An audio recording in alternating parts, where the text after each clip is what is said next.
धर्मराज युधिष्ठिर का ब्राह्मणों से संवाद और शौनक जी का उपदेश।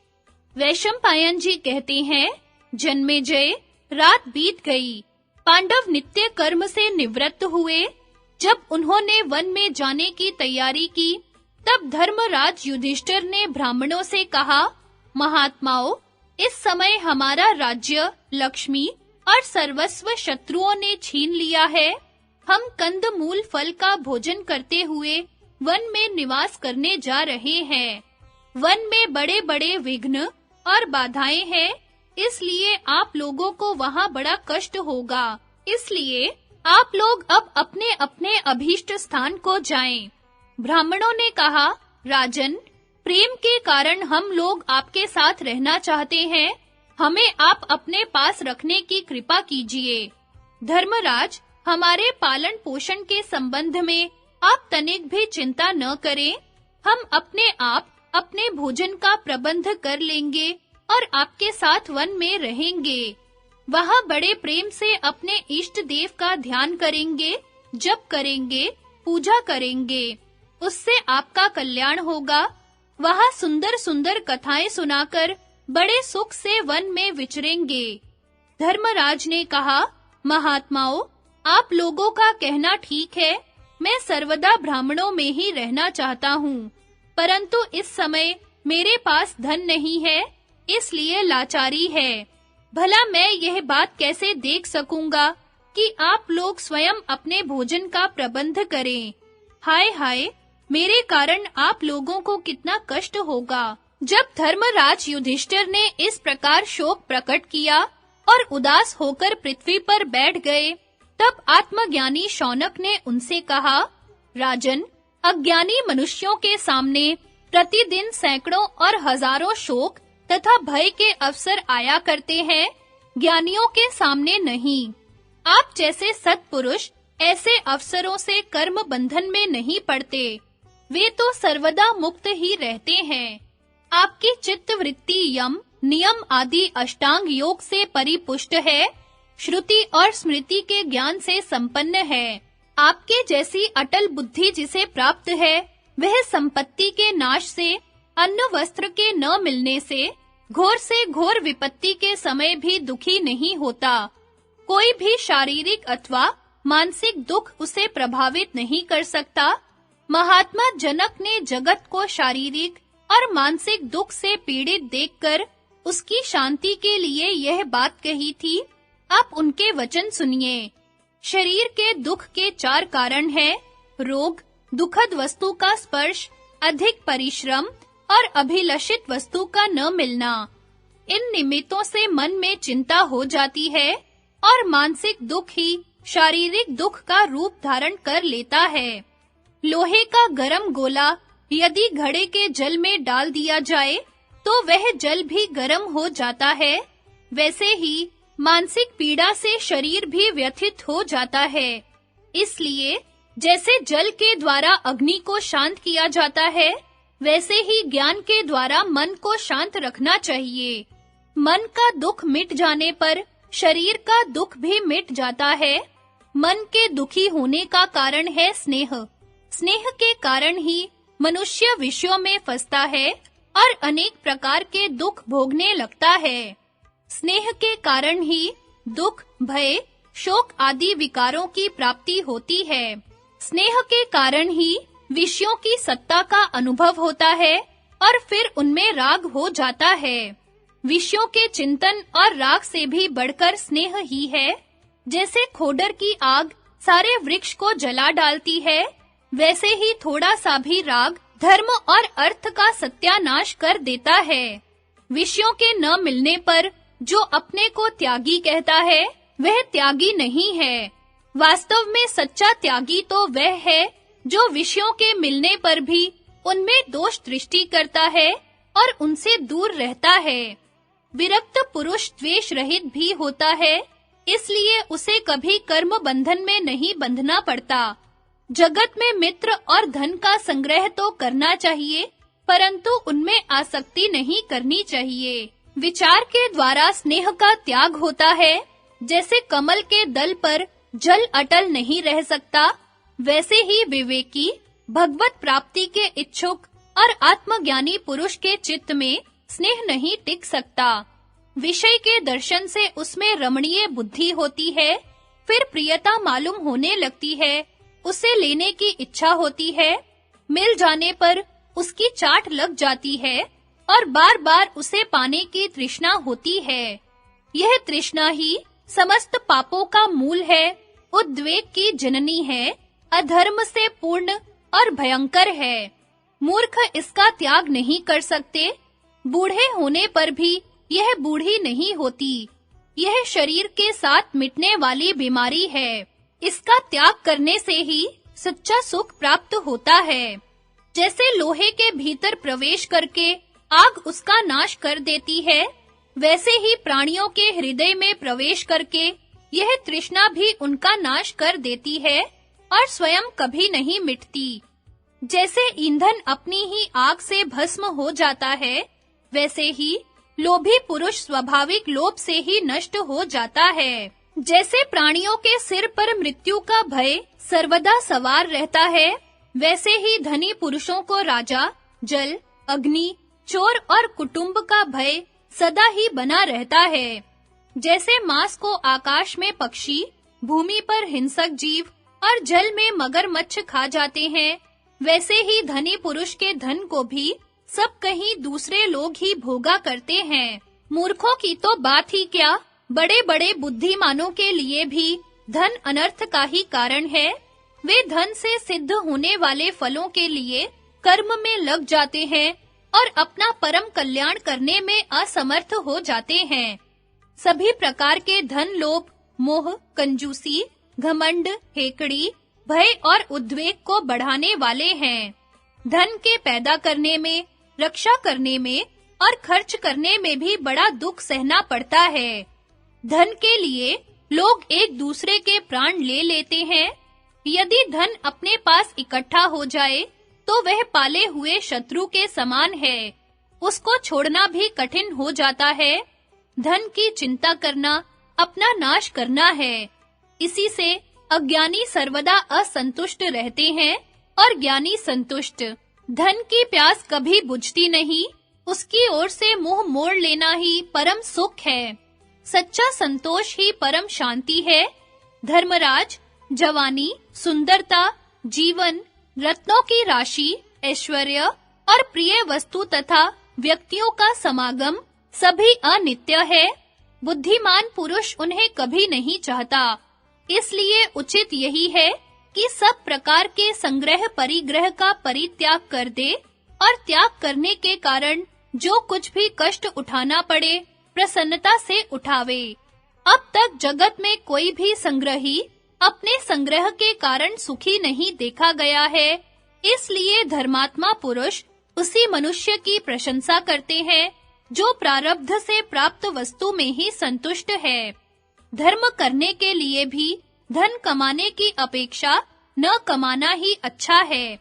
जब अंत में कीचड़ को ही धोना पड़ेगा, तो उसको छुआ ही क्यों जाए। धर्मराज, इसलिए आप किसी भी वस्तु की इच्छा मत कीजिए।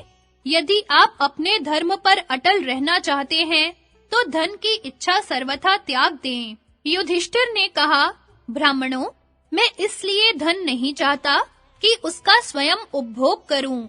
मैं तो केवल ब्राह्मणों का भरण पोषण चाहता हूँ। मेरे चित्त में धन का लोभ तनिक भी नहीं है। महात्मन, मैं पांडुवंशी गृहस्थ हूँ। ऐसी अवस्था में अनुयायियों का पालन पोषण कैसे न करूं? गृहस्थ पुरुष के भोजन में सभी प्राणी हिस्सेदार हैं। गृहस्थ के लिए यह धर्म है कि वह सन्यासी आदि उन लोगों को भोजन करावे जो अपने हाथ से अन्न नहीं पकाते। सत्पुरुषों के घर में तिनकों के आसन, बैठने के स्थान, जल और मीठी बात का कभी अभाव नहीं होता। दुखी को सोने के लिए शैया, थके मांदे के लिए बैठने को आसन, प्यासे को पानी और भूखे को भोजन तो देना ही चाहिए। यह सनातन धर्म है कि जो अपने पास आए उसे प्रेम भरी दृष्टि से देखें, मन से उसके प्रति सद्भाव करें, मधुर वाणी से बोले और उठकर आसन दें। अतिथि को आता हुआ देखकर अगवानी और सत्कार तो करना ही चाहिए। जो गृहस्थ अग्निहोत्र, गौ, जाति वाले, अतिथि, भाई बंधु, स्त्री पुत्र और सेवकों का सत्कार नहीं करता, उसे वे जला डालते हैं। गृहस्थ देवता और पितरों के लिए भोजन बनावे, उन्हें अर्पण किए बिना अपने काम में नहीं लाना चाहिए। कुत्ते, चांडाल और पक्षियों के लिए भी निकाल दें। यह बलि वैश्व देव कर्म है। बलि वैश्व देव करके और दूसरे को खिलाकर खाना ही अमृत भोजन है। अतिथि को प्रेम की दृष्टि से देखे, मन से उसका भला चाहे, सत्य और मीठी वाणी से बोले, हाथों से उसकी सेवा करें और जाने के समय उसके पीछे-पीछे चलें। इसका नाम पंचदक्षिण यज्ञ है। कोई अनजान मनुष्य थका मांदा मार्ग में चला आ रहा हो तो उसे बड़े प्रेम से खिलाना पिलाना चाहिए। यह महान पुण्य कार्य है। जो पुरुष गृहस्थाश्रम में रहकर इस प्रकार का व्यवहार करता है, वही अपने धर्म का पालन करता है। हमारे जैसे गृहस्थ को आप इससे भिन्न धर्म का उपदेश कैसे कर रहे हैं? शौनक जी ने कहा, सचमुच इस जगत की चाल उल्टी है। आप जैसे सत्पुरुष दूसरों को खिलाए बिना स्वयं खाने पीने में संकोच करते हैं और दुष्ट लोग अपना पेट भरने के लिए दूसरों का हक भी खा जाते हैं। इंद्रियां बड़ी बलवान है। मनुष्य उनके फंदे में फंसकर ऐसा मूढ़ हो जाता है कि उसे मार्ग कुमार्ग का ज्ञान नहीं रहता। जिस समय इंद्रिय और विषयों का संयोग होता है, उस समय पूर्वकालीन संस्कार मन के रूप में जागृत हो जाते हैं। मन जिस इंद्रिय के विषय के पास जाता है, उसी को भोगने के लिए उत्सुकता हो जाती है और प्रयत्न भी होने लगता है। संकल्प से कामना उत्पन्न होती है और विषयों का संयोग रहता ही है। इन दोनों से पुरुष विवश हो जाता है और रूप के लोभ से पतिंगे के समान आग में गिर पड़ता है। वह अपनी वासना के अनुसार रसनेंद्रिय और जननेंद्रिय के भोगों में इस प्रकार घुल मिल जाता है कि उसे अपने आप की भी याद नहीं रहती। अज्ञान के कारण कामनाएं, कामना पूर्ति होने पर तृष्णा, तृष्णा के कारण अनेकों प्रकार के उचित अनुचित कर्म होने लगते हैं। फिर तो कर्मों के अनुसार अनेक योनियों में भटकना अनिवार्य हो जाता है। ब्रह्मा से लेकर तिनके तक जलचर, थलचर और नभचर प्राणियों में उसे चक्कर काटना पड़ता है। यह गति तो बुद्धिहीन, विषयासक्त प्राणियों की होती है। जो लोग अपने श्रेष्ठ कर्तव्य का पालन करते हैं और जगत के चक्कर से मुक्त होना चाहते हैं, उन बुद्धिमानों की बात सुनिए। कर्म करो और कर्म छोड़ दो, ये दोनों ही बातें वेदाज्ञा है। इसलिए कर्म के अधिकारी वेदाज्ञा समझकर ही कर्म करें और उसका त्याग करने वाले भी वेदाज्ञा समझकर ही उसका त्याग करें। कर्म करने और न करने का, प्रवृत्ति और निवृत्ति का आग्रह अपनी बुद्धि के अभिमान पर नहीं करना चाहिए। धर्म के 8 मार्ग हैं: यज्ञ, अध्ययन, दान, तपस्या, सत्य, क्षमा, इंद्रिय निग्रह और निर्लोभता। इनमें पहले 4 कर्म रूप हैं और पिछले 4 मनोभाव रूप। इनका अनुष्ठान भी कर्तव्य बुद्धि से अभिमान छोड़कर ही करना चाहिए। जो लोग संसार पर विजय प्राप्त करना चाहते हैं, उन्हें भली भांति इन नियमों का पालन करना चाहिए। शुद्ध संकल्प, इंद्रियों पर नियंत्रण, ब्रह्मचर्य, अहिंसा आदि व्रत, गुरुदेव की सेवा, भोजन की शुद्धि और नियमितता, सच शास्त्रों का श्रद्धा पूर्वक स्वाध्याय, कर्म फल का परित्याग और चित्त निरोध। इन्हीं नियमों के पालन से बड़े-बड़े देवता अपने-अपने अधिकार में स्थित हैं। धर्मराज, आप भी इन नियमों और तपस्या के द्वारा ऐसी सिद्धि प्राप्त कीजिए जिससे ब्राह्मणों के भरण पोषण की शक्ति के आदेशानुसार युधिष्ठिर की सूर्य उपासना और अक्षय पात्र की प्राप्ति। वैशंपायन जी कहते हैं, जन्मेजय, शौनक जी का यह उपदेश सुनकर धर्मराज युधिष्ठिर अपने पुरोहित धौम्य के पास आ गए और अपने भाइयों के सामने ही उनसे कहने लगे, भगवन, वेदों के बड़े-बड़े पारदर्शी ब्राह्मण मेरे साथ-साथ वन में चल रहे हैं। उनके पालन पोषण की मुझ में सामर्थ्य नहीं है, इससे मैं बहुत दुखी हूँ। न तो मैं उनका पालन पोषण ही कर सकता हूँ और न उन्हें छोड़ ही सकता हूँ। ऐसी परिस्थिति में मुझे क्या करना चाहिए? आप कृपा करके यह बतलाइए।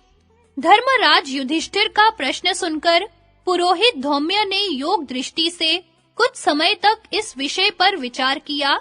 तदनंतर धर्मराज को संबोधन करके कहा, धर्मराज, सृष्टि के प्रारंभ में जब सभी प्राणी भूख से व्याकुल हो रहे थे, तब भगवान सूर्य ने दया करके पिता के समान अपने किरण करों से पृथ्वी का रस खींचा और फिर दक्षिणायन के समय उसमें प्रवेश किया। इस प्रकार जब उन्होंने क्षेत्र तैयार कर दिया, तब चंद्रमा ने उसमें औषधियों का बीज डाला और उसी के फल स्वरूप अन्न की उत्पत्ति हुई। उसी अन्न से प्राणियों ने अपनी भूख मिटाई।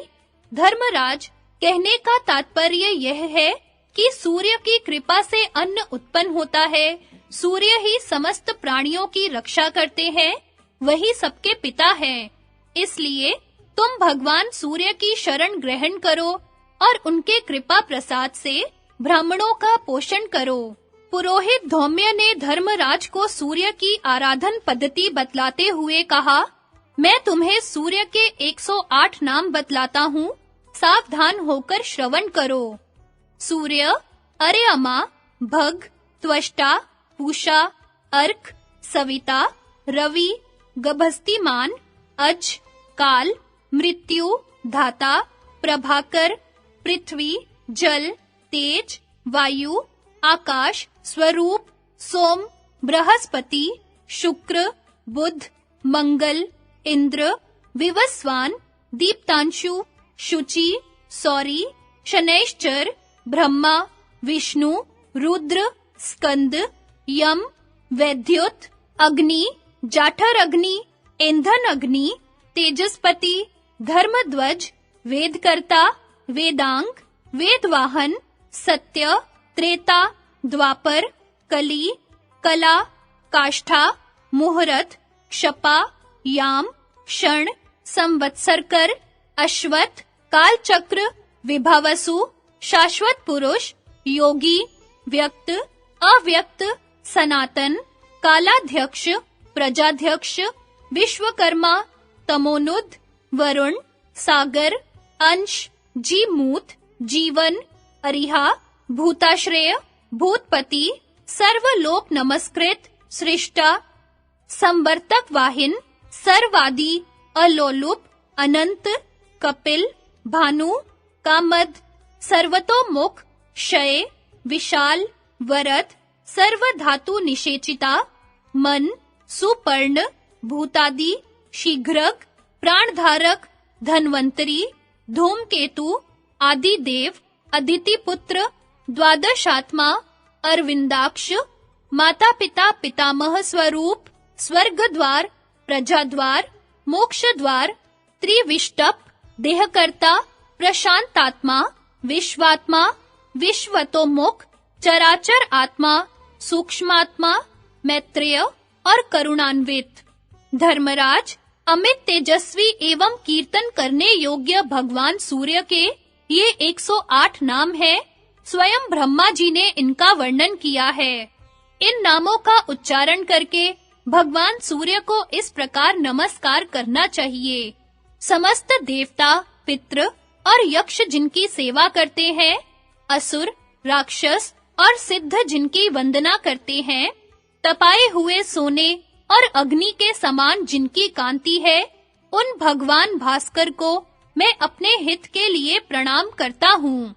जो मनुष्य सूर्योदय के समय एकाग्र होकर इसका पाठ करता है, उसे स्त्री, पुत्र, धन, रत्नों की राशि, पूर्व जन्म का स्मरण, धैर्य और श्रेष्ठ बुद्धि की प्राप्ति होती है। जो मनुष्य पवित्र होकर शुद्ध और एकाग्र मन से भगवान सूर्य की इस स्तुति का पाठ करता है, वह समस्त शोकों से मुक्त होकर अभीष्ट वस्तु प्राप्त करता है। पुरोहित धौम्य की यह बात सुनकर संयमी एवं दृढ़वर्ती धर्मराज ने शास्त्रोक्त सामग्रियों से भगवान सूर्य की आराधना और तपस्या की। वे स्नान करके भगवान सूर्य के सामने खड़े हुए और आचमन, प्राणायाम आदि करके भगवान सूर्य की स्तुति करने लगे। युधिष्ठिर ने कहा, सूर्यदेव, आप सारे जगत के नेत्र हैं, समस्त प्राणियों के आत्मा हैं, आप ही समस्त प्राणियों के मूल कारण और कर्मनिष्ठों के सदाचार हैं। सांख्य निष्ठा और योग निष्ठा के उपासक अंत में आपको ही प्राप्त होते हैं। आप मोक्ष के खुले द्वार हैं और मुमुक्षुओं के परम आश्रय हैं। आप ही समस्त लोकों को धारण करते, प्रकाशित करते, पवित्र करते तथा बिना किसी स्वार्थ के पालन करते हैं। अब तक के बड़े-बड़े ऋषियों ने आपकी पूजा की है और अब भी वेदज्ञ ब्राह्मण आपके शास्त्रोक्त मंत्रों के द्वारा समय पर आपका उपस्थान करते हैं। सिद्ध, चारण, गंधर्व, यक्ष, गुह्यक और पन्नग आपसे वर प्राप्त करने की अभिलाषा से आपके दिव्य रथ के पीछे-पीछे चलते हैं। 33 देवता, विश्वेदेव आदि देवगण, उपेंद्र और महेंद्र भी आपकी आराधना से ही सिद्ध हुए हैं। विद्याधर कल्प वृक्ष के पुष्पों से आपकी पूजा करके अपना मनोरथ सफल करते हैं। गुह्यक, पितृ, देवता, मनुष्य सभी आपकी पूजा करके गौरवान्वित होते हैं। 8 वसु, 49 मरुदगण, 11 रुद्र, साध्यगण और वालखिल्य आदि सभी आपकी आराधना से श्रेष्ठता को प्राप्त हुए हैं। ब्रह्मलोक से लेकर पृथ्वी पर्यंत समस्त लोकों में ऐसा कोई भी प्राणी नहीं जो आपसे बढ़कर हो। यो तो बहुत बड़े-बड़े शक्तिशाली जगत में निवास करते हैं, परंतु आपके प्रभाव और कांति के सामने वे ठहर नहीं सकते। जितने भी ज्योतिर्मय पदार्थ हैं, वे सब आपके अंतर्गत हैं। आप समस्त ज्योतियों के स्वामी हैं। सत्य, सत्व और सभी सात्विक भाव आप में ही प्रतिष्ठित हैं। भगवान विष्णु जिस चक्र के द्वारा असुरों का घमंड चूर्ण करते हैं, वह आपके ही अंश से बना हुआ है। आप ग्रीष्म ऋतु में अपनी किरणों से समस्त औषधि, रस और प्राणियों का तेज खींच लेते हैं और वर्षा ऋतु में लौटा देते हैं। वर्षा ऋतु में आपकी ही बहुत सी किरणें तपती हैं, जलाती हैं और गरजती हैं। वे ही बिजली बनकर चमकती हैं और बादलों के रूप में बरसती भी हैं। जाड़े से ठिठुरते हुए पुरुष को अग्नि से, ओढ़नों से और कंबलों से वैसा सुख नहीं मिलता जैसा आपकी किरणों से मिलता है। आप अपनी रश्मियों से 13 द्वीप वाली पृथ्वी को प्रकाशित करते हैं। आप बिना किसी की सहायता की अपेक्षा के तीनों लोकों के हित में लगे रहते हैं। यदि आपका उदय न हो तो सारा जगत अंधा हो जाए। धर्म, अर्थ और काम संबंधी कर्मों में किसी की प्रवृत्ति ही न हो। ब्राह्मण आदि द्विजाति संस्कार, यज्ञ, मंत्र, तपस्या और वर्णाश्रमोचित कर्म आपकी कृपा से ही करते हैं। ब्रह्मा का एक दिन 1000 युग का होता है। उसके आदि अंत के विधाता भी आप ही हैं। मनु, मनुपुत्र, जगत, मनुष्य, मनवंतर और ब्रह्मा आदि समर्थों के भी स्वामी आप ही हैं। प्रलय का समय आने पर आपके क्रोध से ही संवर्तक अग्नि प्रकट होता है और तीनों लोकों को जलाकर आप में स्थित हो जाता है। आपकी किरणों से ही रंग-बिरंगे एरावत आदि मेघ और बिजलियां पैदा होती हैं तथा प्रलय करती हैं। आप ही 12 रूप बनाकर 12 आदित्यों के नाम से प्रसिद्ध हैं। प्रलय के समय सारे समुद्र का जल आप अपनी किरणों से सुखा लेते हैं। इंद्र, विष्णु, रुद्र, प्रजापति, अग्नि, सूक्ष्म मन, प्रभु, शाश्वत ब्रह्मा आदि आपके ही नाम हैं। आप ही हंस, सविता, भानु, अंशुमाली, वृषाकपि, विवस्वान, मिहिर, पूषा, मित्र तथा धर्म है। आप ही सहस्त्र रश्मि, आदित्य, तपन, गोपति, मार्तंड, अर्क, रवि, सूर्य, शरण्य एवं दिनकर हैं। आप ही दिवाकर, सप्तसप्ती, धामकेशी, विरोचन, आशुगामी, तमोघन और हरिताश्व कहलाते हैं। जो सप्तमी अथवा षष्ठी के दिन प्रसन्नता और भक्ति से आपकी पूजा करता है तथा अहंकार नहीं करता, उसे लक्ष्मी की प्राप्ति होती है।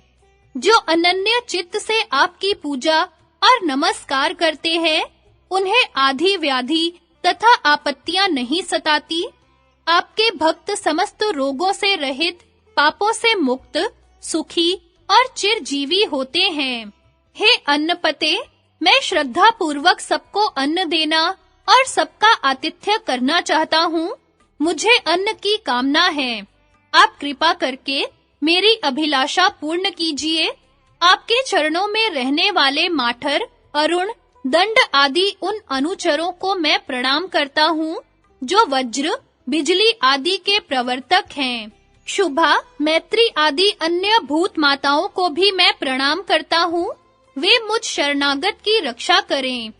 जब धर्मराज युधिष्ठिर ने भुवन भास्कर भगवान अंशुमाली की इस प्रकार स्तुति की, तब उन्होंने प्रसन्न होकर अपने अग्नि के समान देदीप्यमान श्री विग्रह से उनको दर्शन दिया और कहा, युधिष्ठिर, तुम्हारी अभिलाषा पूर्ण हो। मैं 12 वर्ष तक तुम्हें अन्न दान करूंगा। देखो, यह तांबे का बर्तन मैं तुम्हें देता हूँ। तुम्हारे रसोई घर में जो कुछ फल, मूल, शाक आदि 4 प्रकार की भोजन सामग्री तैयार होगी, वह तब तक अक्षय रहेगी जब तक द्रौपदी परोसती रहेगी। आज के 14वें वर्ष में तुम्हें अपना राज्य मिल जाएगा। इतना कहकर भगवान सूर्य अंतर्धान हो गए। जो पुरुष संयम और एकाग्रता के साथ किसी अभिलाषा से इस स्तोत्र का पाठ करता है, भगवान सूर्य उसकी इच्छा पूर्ण करते हैं।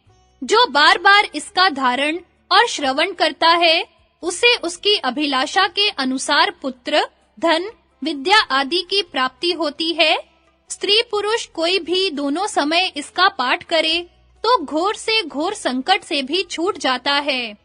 यह स्तुति ब्रह्मा से इंद्र को, इंद्र से नारद को, नारद से धौम्य को और धौम्य से युधिष्ठिर को प्राप्त हुई थी। इससे युधिष्ठिर की सारी अभिलाषाएं पूर्ण हो गईं। इस स्तोत्र के पाठ से संग्राम में विजय और धन की प्राप्ति होती है, सारे पाप छूट जाते हैं और अंत में सूर्य लोक की प्राप्ति होती है।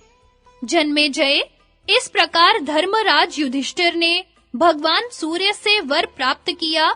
तदनंतर जल से बाहर निकलकर पुरोहित धौम्य के चरण पकड़ लिए और भाइयों का आलिंगन किया।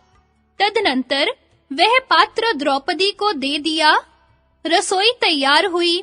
थोड़ा सा पकाया हुआ अन्न भी उस पात्र के प्रभाव से बढ़ जाता और अक्षय हो जाता। उसी से धर्मराज युधिष्ठिर ब्राह्मणों को भोजन कराने लगे। धर्मराज युधिष्ठिर ब्राह्मणों के भोजन के पश्चात भाइयों को खिलाकर तब यज्ञ से बचे हुए अमृत के समान अन्न का भोजन करते। युधिष्ठिर के बाद द्रौपदी भोजन करती, तब उस पात्र का अन्न समाप्त हो जाता। इस प्रकार युधिष्ठिर भगवान सूर्य से अक्षय पात्र प्राप्त करके ब्राह्मणों की अभिलाषा पूर्ण करने लगे। पर्वों पर यज्ञ होने लगे। कुछ दिनों के बाद उन्होंने सबके साथ काम्यक क्रोधित होने पर विदुर का पांडवों के पास जाना और उनके बुलाने पर लौट आना। वैशंपायन जी कहते हैं, जन्मेजय, जब पांडव वन में चले गए, तब प्रज्ञा चक्षु धृतराष्ट्र के चित्त में बड़ी उद्विग्नता और जलन होने लगी। उन्होंने परम ज्ञान संपन्न धर्मात्मा विदुर को बुलाया और उनसे कहा, भाई विदुर, तुम्हारी बुद्धि महात्मा शुक्राचार्य के समान शुद्ध है। तुम सूक्ष्म से सूक्ष्म और श्रेष्ठ धर्म को समझते हो। कौरव और पांडव तुम्हारा सम्मान करते हैं और दोनों के प्रति तुम्हारी समान दृष्टि है। अब तुम कोई ऐसा उपाय बतलाओ जिससे दोनों का ही हित साधन हो। अब पांडवों के चले जाने पर मुझे क्या करना चाहिए? प्रजा किस प्रकार हम लोगों से प्रेम करे? पांडव भी क्रोधित होकर हम लोगों की कोई हानि न कर सके, ऐसा उपाय तुम बतलाओ।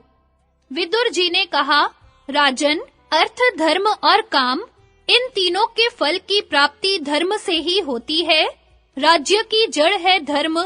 आप धर्म में स्थित होकर पांडवों की और अपने पुत्रों की रक्षा कीजिए। आपके पुत्रों ने शकुनी की सलाह से भरी सभा में धर्म का तिरस्कार किया है, क्योंकि सत्यसंध युधिष्ठिर को कपट द्यूत से हराकर उन्होंने उनका सर्वस्व छीन लिया है।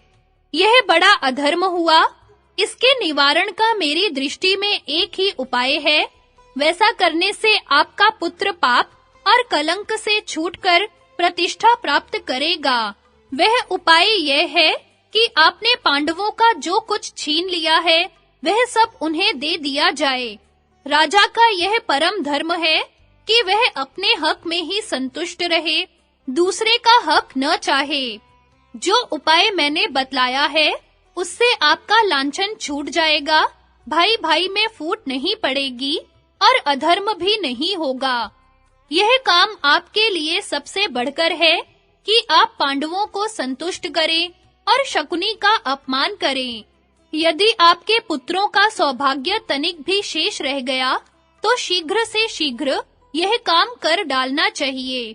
यदि आप मोहवश ऐसा नहीं करेंगे, तो सारे कुरु वंश का नाश हो जाएगा।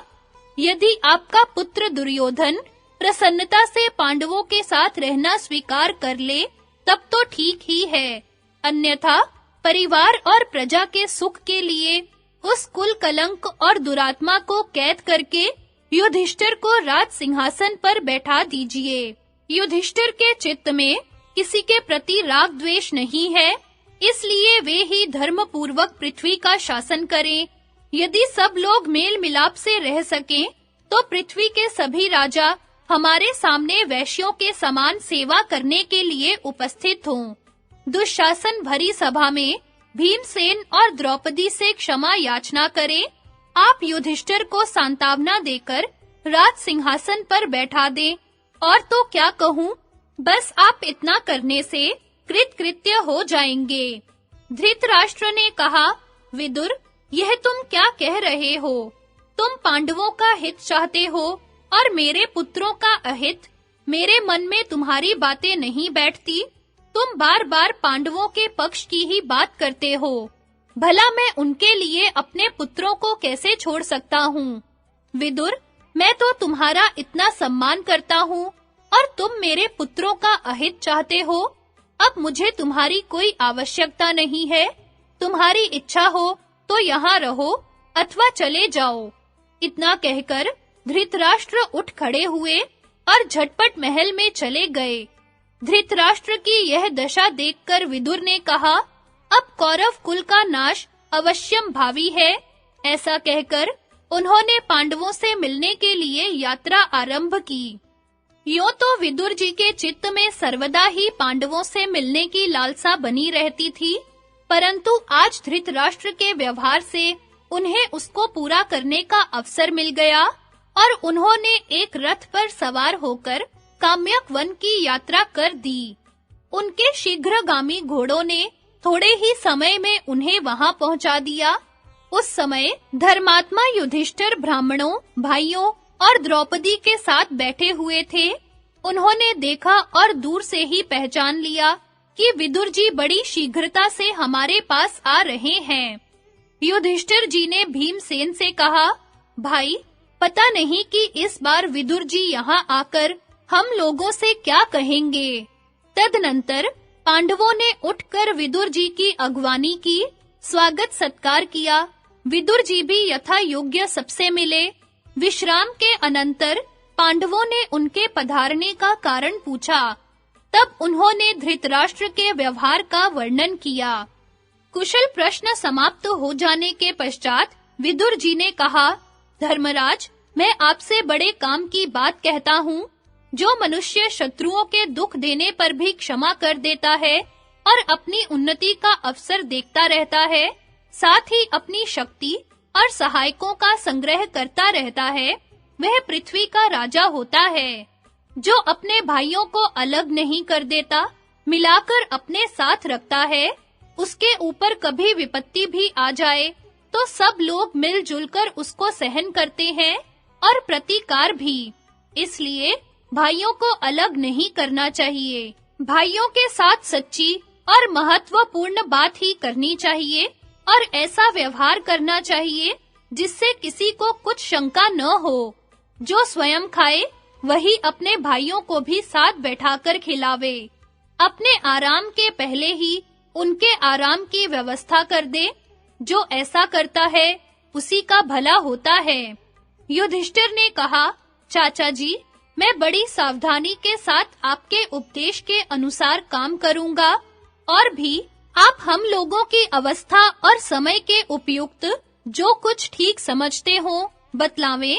हम लोग आपकी आज्ञा का पालन करेंगे। जन्मेजय, इधर जब विदुर जी हस्तिनापुर से पांडवों के पास काम्यक वन में चले गए, तब राजा धृतराष्ट्र को अपनी भूल पर बड़ा पश्चाताप हुआ। वे विदुर का प्रभाव, नीति और संधि विग्रह आदि की कुशलता का स्मरण करके सोचने लगे कि अब तो पांडवों की बन गई, उन्हीं की बढ़ती होगी। धृतराष्ट्र व्याकुल हो गए और भरी सभा में राजाओं के सामने ही मूर्छित होकर गिर पड़े। जब होश हुआ तब उन्होंने उठकर संजय से कहा, संजय, मेरा प्यारा भाई विदुर मेरा परम हितैषी और धर्म की साक्षात मूर्ति है। उसके बिना मेरा कलेजा फट रहा है। मैंने क्रोधवश होकर अपने निरपराध भाई को निकाल दिया है। तुम जल्दी जाकर उसे लिवा लाओ। विदुर के बिना मैं जी नहीं सकता। मेरे प्राणों की रक्षा करो। धृतराष्ट्र की आज्ञा स्वीकार करके संजय ने काम्यक वन की यात्रा की। काम्यक वन में पहुंचकर संजय ने देखा कि धर्मराज युधिष्ठिर मृगछाला ओढ़े अपने भाइयों और विदुर जी के साथ हजारों ब्राह्मणों के बीच में बैठे हुए हैं। संजय ने प्रणाम किया और पांडवों ने उनका यथा योग्य सत्कार, विश्राम और कुशल मंगल पूछने के पश्चात संजय ने अपने आने का कारण बतलाते हुए कहा, विदुर जी, राजा धृतराष्ट्र आपको याद कर रहे हैं। आप हस्तिनापुर में चलकर उन्हें दर्शन दीजिए और उनके प्राणों की रक्षा कीजिए। विदुर जी ने संजय के कथना अनुसार पांडवों से अनुमति ली और फिर हस्तिनापुर लौट आए। विदुर से मिलकर धृतराष्ट्र को बड़ी प्रसन्नता हुई। उन्होंने कहा, मेरे प्यारे भाई, तुम्हारा कोई अपराध नहीं है। यह बड़े सौभाग्य की बात है कि तुम सकुशल लौट आए। तुम्हें वहां मेरी याद तो आती थी ना? तुम्हारे जाने के बाद मुझे नींद नहीं आई। मैं जागृत अवस्था में ही अपने शरीर को श्रीहीन देखता था। मैंने तुमसे जो कुछ अनुचित कहा, उसके लिए मुझे क्षमा कर दो। विदुर जी ने कहा, राजन, आप मेरे पूजनीय और बड़े हैं। मैंने तो आपकी बातों पर कुछ ध्यान ही नहीं दिया था। अब भला उसमें क्षमा करना क्या है? आपके दर्शन के लिए ही मैं यहाँ आया हूँ। मेरे लिए पांडव और आपके पुत्र एक से हैं, फिर भी पांडवों को असहाय देखकर मेरे मन में स्वभाव से ही उनकी सहायता करने की बात आ जाती है। मेरे चित्त में आपके पुत्रों के प्रति कोई द्वेष भाव नहीं है। इस प्रकार दोनों एक दूसरे को प्रसन्न करके दुर्भी संधि, व्यास जी का आगमन और मैत्रेय जी का शाप। वैशंपायन जी कहते हैं, जन्मेजय, जब दुरात्मा दुर्योधन को यह समाचार मिला कि विदुर जी पांडवों के पास से लौट आए हैं, तब उसे बड़ा दुख हुआ। उसने अपने मामा शकुनी, कर्ण और दुशासन को बुलाकर कहा, पांडवों के हितैषी और हमारे पिताजी के अंतरंग मंत्री विदुर वन से लौटकर आ गए हैं। वे पिताजी को ऐसी उल्टी सीधी समझावेंगे कि फिर से पांडव बुलवा लिए जाएं। उनके ऐसा करने के पहले ही आप लोग कोई ऐसी युक्ति लगावें जिससे मेरा काम बन जाए। दुर्योधन का अभिप्राय समझकर कर्ण ने कहा, हम सब कवच एवं शस्त्र अस्त्र धारण करके रथ पर सवार हों और वनवासी पांडवों को मार डालने के लिए चल पड़े। इस प्रकार पांडवों की मृत्यु की बात लोगों को मालूम भी नहीं होगी और हमारा कलह भी सदा के लिए समाप्त हो जाएगा। जब तक पांडव लड़ने भिड़ने के लिए उत्सुक नहीं है, शोकग्रस्त हैं, असहाय है, तभी तक उन पर विजय प्राप्त कर लेनी चाहिए। सभी ने एक स्वर से कर्ण की बात स्वीकार कर ली। वे सब क्रोध के अधीन होकर रथों पर सवार हुए और पांडवों को मारने के लिए वन के लिए चल पड़े। महर्षि व्यास बड़े ही शुद्ध अंतःकरण के पुरुष हैं। उनकी सामर्थ्य अनिर्वचनीय है। जिस समय कौरव पांडवों का अनिष्ट करने के लिए यात्रा कर रहे थे, उसी समय वे वहां आ पहुंचे।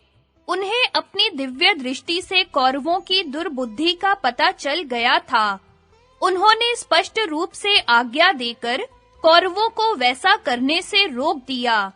तदनंतर धृतराष्ट्र के पास जाकर वे बोले, धृतराष्ट्र, मैं तुम लोगों के हित की बात कहता हूँ।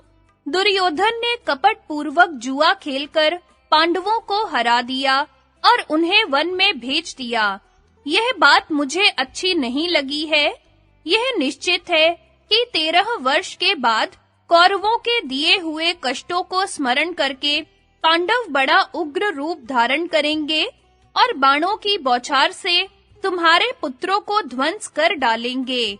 भला यह कैसी बात है कि दुरात्मा दुर्योधन राज्य के लोभ से पांडवों को मार डालना चाहता है। मैं कहे देता हूँ कि तुम अपने लाडले बेटे को इस काम से रोक दो। वह चुपचाप घर बैठा रहे। यदि पांडवों को मार डालने की चेष्टा की, तो वह स्वयं अपने प्राणों से हाथ धो बैठेगा। यदि तुम अपने पुत्र की द्वेष बुद्धि मिटाने का यत्न न करोगे, तो बड़ा अन्याय होगा। मेरी सम्मति तो यह है कि दुर्योधन अकेला ही वन में जाकर पांडवों के पास रहे। संभव है पांडवों के सत्संग से दुर्योधन का द्वेष भाव दूर होकर प्रेम भाव की जागृति हो जाए। परंतु यह बात है बहुत कठिन, क्योंकि जन्मगत स्वभाव का बदल जाना सरल नहीं है। यदि तुम कुरु वंशियों की रक्षा और उनका जीवन चाहते हो, तो तुम्हारा पुत्र दुर्योधन पांडवों के साथ मेल मिलाप कर ले। धृतराष्ट्र ने कहा, परम ज्ञान संपन्न महर्षि, जो कुछ आप कह रहे हैं, वही तो मैं भी कहता हूँ। यह बात सभी लोग जानते हैं। आप कौरवों की उन्नति और कल्याण के लिए जो सम्मति दे रहे हैं, वही विदुर, भीष्म और द्रोणाचार्य भी देते हैं। यदि आप मेरे ऊपर अनुग्रह करते हैं, कुरुवंशियों पर दया करते हैं, तो आप मेरे दुष्ट पुत्र दुर्योधन को ऐसी ही शिक्षा दें। व्यास जी ने कहा, राजन, थोड़ी ही देर में महर्षि मैत्रेय यहाँ आ रहे हैं। वे पांडवों से मिलकर अब हम लोगों से मिलना चाहते हैं। वे ही तुम्हारे पुत्र को मेल मिलाप का उपदेश करेंगे। हाँ, इस बात की सूचना मैं दिए देता हूँ कि वे जो कुछ कहें, बिना सोच विचार के करना चाहिए। यदि उनकी आज्ञा का उल्लंघन होगा, तो वे क्रोध से शाप दे देंगे। इतना कहकर महर्षि वेदव्यास वहां से रवाना हो गए। महर्षि मैत्रेय के पधारते ही धृतराष्ट्र अपने पुत्रों के सहित उनकी सेवा सत्कार में लग गए। विश्राम के पश्चात धृतराष्ट्र ने बड़े विनय के साथ पूछा, भगवन, आप कुरु जांगल देश से यहाँ तक आराम से तो आए, पांचों पांडव सकुशल तो है ना? वे अपनी प्रतिज्ञा का पालन करना चाहते हैं अथवा नहीं? आप कृपा करके यह तो बतलाइए कि कौरव और पांडवों में सदा के लिए मेल मिलाप हो जाएगा ना? मैत्रेय जी ने कहा, राजन, मैं तीर्थ यात्रा करते-करते कुरु जांगल देश में गया था। वहां संयोगवश काम्यक वन में धर्मराज युधिष्ठिर से भेंट हो गई। वे आजकल जटा और मृगछाला धारण किए तपोवन में निवास कर रहे हैं। उनके दर्शन के लिए बड़े-बड़े ऋषि मुनि आते हैं। धृतराष्ट्र, मैंने वहीं यह सुना कि तुम्हारे पुत्रों ने अज्ञानवश जुआ खेलकर उनके साथ अन्याय किया है। यह तो तुम लोगों के लिए बड़ी भयावनी बात है। वहां से मैं तुम्हारे पास आया हूँ, क्योंकि मैं तुम पर सदा से स्नेह और प्रेम रखता हूँ। राजन, यह किसी प्रकार उचित नहीं है कि तुम्हारे और भीष्म के जीवित रहते तुम्हारे पुत्र एक दूसरे से विरोध करके मर मिटें। तुम सबके केंद्र एवं रोकने, सजा करने आदि में समर्थ हो, फिर इस घोर अन्याय की क्यों उपेक्षा कर रहे हो? तुम्हारी सभा में तुम्हारे सामने डाकुओं के समान जो अन्याय कार्य हुआ है, उसमें ऋषि मुनियों के समाज में तुम्हारी बड़ी हेठी हुई है। अब भी संभल जाओ। इसके बाद दुर्योधन की ओर मुंह फेरकर कहा, बेटा दुर्योधन, मैं तुम्हारे हित की बात कह रहा हूँ। तुम तनिक समझदारी से काम लो। पांडवों का, कुरुवंशियों का, सारी प्रजा का और तुम्हारा भी हित तथा प्रिय इसी में है कि तुम पांडवों से द्रोह मत करो। वे सब के सब वीर, योद्धा, बलवान, दृढ़ एवं नर रत्न हैं। वे बड़े सत्य प्रतिज्ञ, आत्माभिमानी और राक्षसों के शत्रु हैं। वे चाहे जब जैसा रूप धारण कर सकते हैं। उनके हाथों बड़े-बड़े राक्षसों का नाश होने वाला है और हिडिंब, बक, किरमीर आदि राक्षसों को उन्होंने मार भी डाला है। जिस समय रात में वे यहाँ से जा रहे थे, किरमीर जैसे बलवान राक्षस को भीमसेन ने बात की बात में मार डाला। तुम तो जानते ही हो कि दिग्विजय के समय भीमसेन ने 10,000 हाथियों के समान बलि जरासंध को नष्ट कर दिया। भगवान श्री कृष्ण उनके संबंधी हैं, द्रुपद के पुत्र उनके साले हैं। पांडवों के साथ युद्ध में टक्कर लेने वाला इस समय कोई नहीं है, इसलिए तुम्हें उनके साथ मेल कर लेना चाहिए। बेटा, तुम मेरी बात मान लो, क्रोध के वश होकर अनर्थ मत करो। जिस समय महर्षि मैत्रेय इस प्रकार कह रहे थे, उस समय दुर्योधन मुस्कुराकर पैर से जमीन कुरेदने और अपनी सूंड के समान जांघ पर हाथ से ताल ठोकने लगा। दुर्योधन की यह उद्दंडता देखकर मैत्रेय जी ने उसको शाप देने का विचार किया। किसी का क्या वश है, विधाता की ऐसी ही इच्छा थी। उन्होंने जल स्पर्श करके दुरात्मा दुर्योधन को शाप दिया। मूर्ख दुर्योधन, तू मेरा तिरस्कार करता है और मेरी बात नहीं मानता। ले, तू इस अभिमान का फल चख।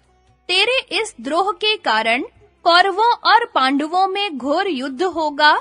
उसमें भीमसेन गदा की चोट से तेरी जांघ तोड़ डालेंगे। महर्षि मैत्रेय के ऐसा कहने पर धृतराष्ट्र उनके चरणों पर गिरकर अनुनय विनय करने लगे। उन्होंने कहा, भगवन, ऐसी कृपा कीजिए जिससे यह शाप न लगे। मैत्रेय जी ने कहा, राजन, यदि तुम्हारा पुत्र पांडवों से मेल कर लेगा, तब तो मेरा शाप नहीं लगेगा, नहीं तो अवश्य लगेगा। तदनंतर महर्षि मैत्रेय ने वहां से प्रस्थान किया। दुर्योधन भी भीमसेन के किरमीर वध संबंधी पराक्रम को सुनकर उदास मुंह से वहां चला गया। किरमीर वध की कथा। वैशंपायन जी कहते हैं, जन्मेजय, मैत्रेय मुनि के चले जाने पर धृतराष्ट्र ने विदुर जी से पूछा, विदुर, भीमसेन से किरमीर राक्षस की भेंट कहाँ हुई? तुम मुझे किरमीर वध की कथा सुनाओ। विदुर जी ने कहा, राजन, पांडवों के सभी काम अलौकिक हैं। मुझे तो बार-बार उन्हें सुनने का अवसर मिलता है। राजन, जिस समय पांडव जुए में हारकर वनवास के लिए हस्तिनापुर से रवाना हुए, उस समय लगातार 3 दिन तक चलते ही रहे। जिस मार्ग से वे काम्यक वन में प्रवेश करना चाहते थे, आधी रात के समय उस मार्ग को रोककर किरमीर राक्षस खड़ा हो गया। वह हाथ में जलती हुए लूक लिए हुए था, भुजाएं लंबी थी और दाढ़ें भयंकर, आंखें लाल-लाल, सिर के खड़े-खड़े बाल मानो आग की लपटें हों। वह कभी तरह-तरह की माया फैलाता, तो कभी बादलों की तरह गरजता। उसकी गर्जना से सारे वन पशु भयभीत होकर खलबला उठे। आंधी चलने लगी, धूल से आकाश आच्छादित हो गया। द्रौपदी तो उसके दर्शन मात्र से बेहोश सी हो गई। उसकी यह चाल देखकर पुरोहित धौम्य ने रक्षोघन मंत्र का पाठ करके राक्षसी माया नष्ट कर दी। उसी समय किरमीर राक्षस भयावने वेश में पांडवों के सामने आकर खड़ा हो गया। पांडवों का परिचय जानकर किरमीर ने कहा कि मैं बकासुर का भाई और हिडिंब का मित्र हूँ।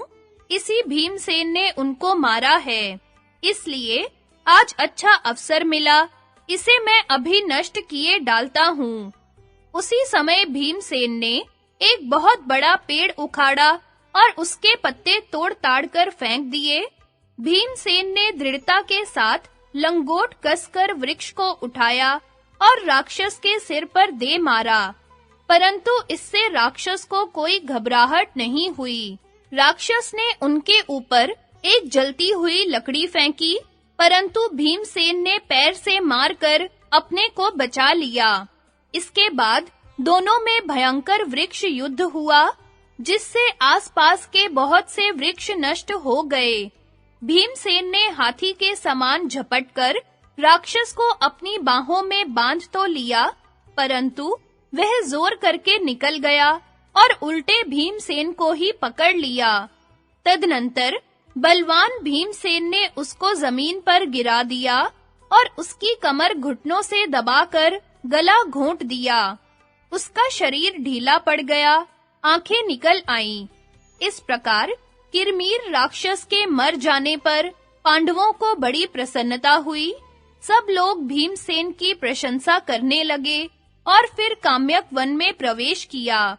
इस प्रकार विदुर जी से किरमीर वध की बात सुनकर राजा धृतराष्ट्र उदास हो गए और उन्होंने आदि का काम्यक वन में आगमन, उनके साथ पांडवों की बातचीत और उनका वापस लौटना। वैशंपायन जी कहते हैं, जन्मेजय, जब भोज, वृष्णि, अंधक आदि वंशों के यादव, पंचाल के धृष्टद्युम्न, चेदी देश के धृष्टकेतु एवं केकय देश के सगे संबंधियों को यह संवाद मिला कि पांडवगण अत्यंत दुखी होकर राजधानी से चले गए और काम्यक वन में निवास कर रहे हैं, तब वे कौरवों पर बहुत चिढ़कर क्रोध के साथ उनकी निंदा करते हुए अपना कर्तव्य निश्चय करने के लिए पांडवों के पास गए। सभी क्षत्रिय भगवान श्री कृष्ण को अपना नेता बनाकर धर्मराज युधिष्ठिर के चारों ओर बैठ गए। भगवान श्री कृष्ण ने युधिष्ठिर को नमस्कार करके बड़ी खिन्नता के साथ कहा, राजाओं, अब यह बात निश्चित हो गई कि पृथ्वी दुरात्मा दुर्योधन, कर्ण, शकुनी और दुशासन का खून पिएगी। यह सनातन धर्म है कि जो मनुष्य किसी को धोखा देकर सुख भोग कर रहा हो, उसे मार डालना चाहिए। अब हम लोग इकट्ठे होकर कौरवों और उनके सहायकों को युद्ध में मार डालें तथा धर्मराज युधिष्ठिर का राज सिंहासन पर अभिषेक करें। अर्जुन ने देखा कि हम लोगों का तिरस्कार होने के कारण भगवान श्री कृष्ण क्रोधित हो गए हैं और अपना काल रूप प्रकट करना चाहते हैं। तब उन्होंने लोक महेश्वर सनातन पुरुष भगवान श्री कृष्ण को शांत करने के लिए उनकी स्तुति की। अर्जुन ने कहा, श्री कृष्ण, आप समस्त प्राणियों के हृदय में विराजमान अंतर्यामी आत्मा हैं। सारा जगत आपसे ही प्रकट होता और अंततः आप में ही समा जाता है।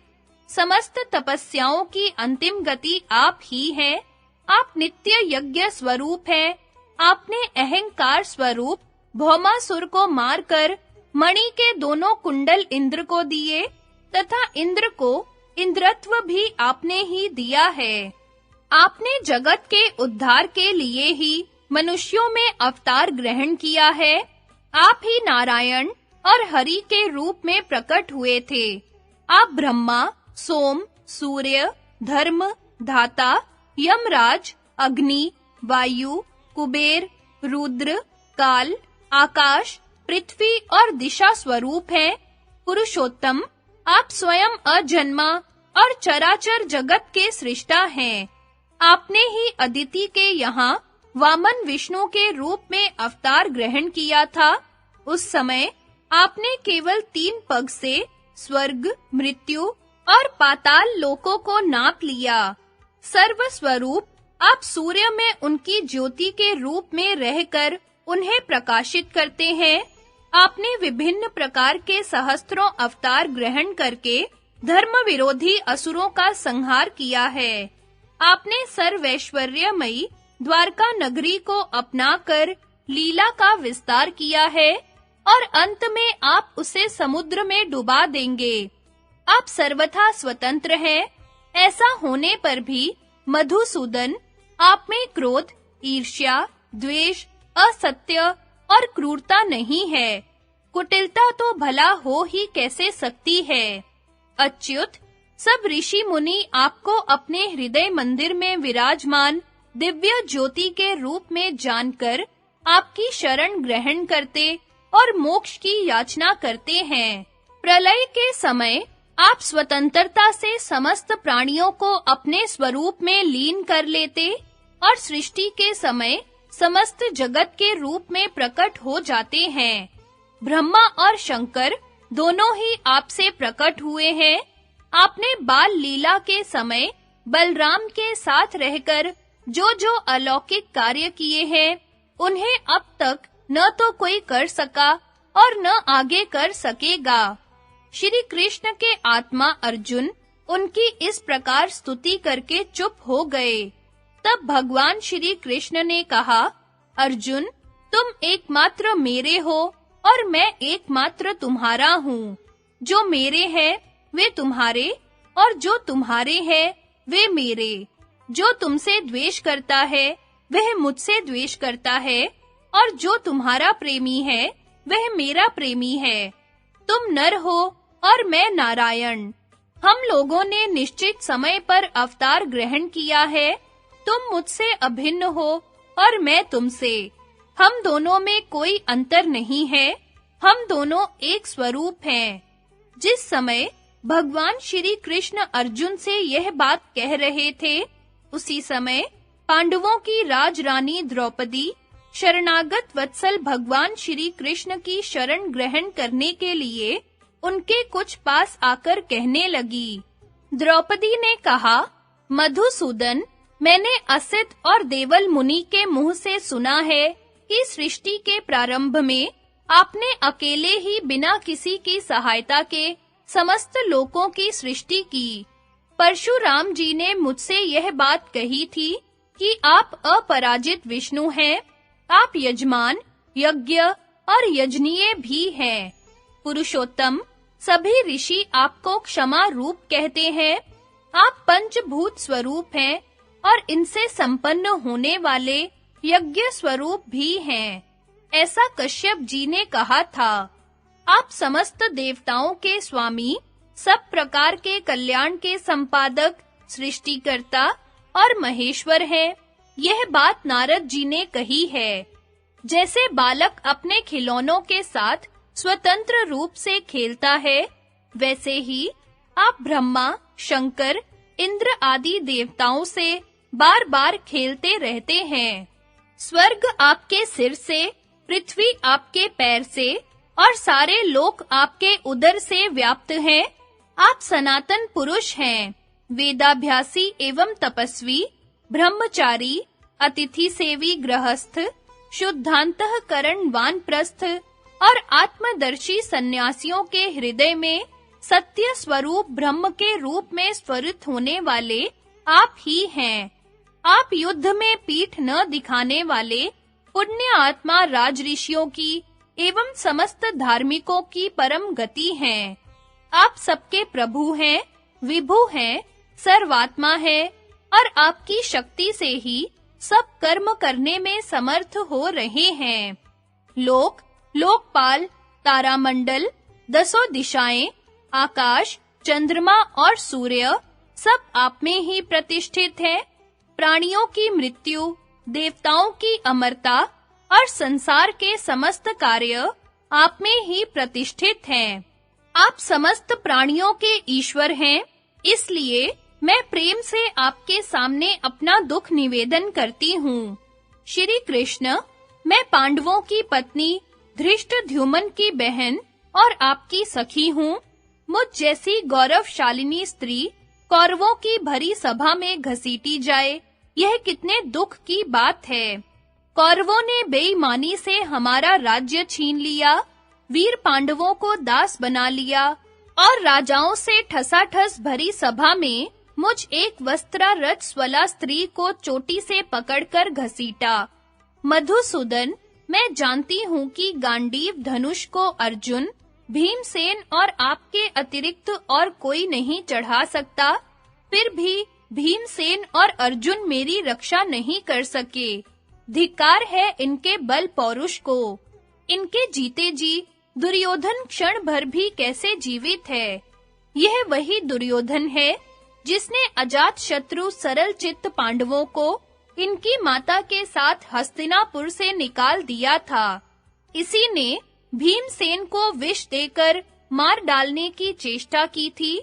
भीमसेन की आयु शेष थी, विष पच गया, वे जी गए। यह दूसरी बात है।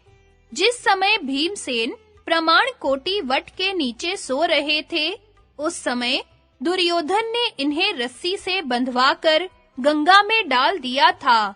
अवश्य ही ये रस्सी तोड़-ताड़ कर तैर कर निकल आए। सांपों से डसवाने में भी उसने कोई कसर नहीं की। जिस समय हमारी सास अपने 5 पुत्रों के साथ वारणावत नगर में सो रही थी, उसने आग लगाकर उन्हें जला डालने की चेष्टा की। ऐसा नीच कर्म भला और कौन मनुष्य कर सकता है। श्री कृष्ण, मुझ सती की चोटी पकड़कर दुशासन ने भरी सभा में घसीटा और ये पांडव टुकुर-टुकुर देखते रहे। द्रौपदी की आंखों से आंसू की धारा बह चली। वह अपना मुंह ढककर रोने लगी। उसकी सांस लंबी चलने लगी। उसने अपने को कुछ संभाला और गदगद कंठ से क्रोध में भरकर फिर कहने लगी,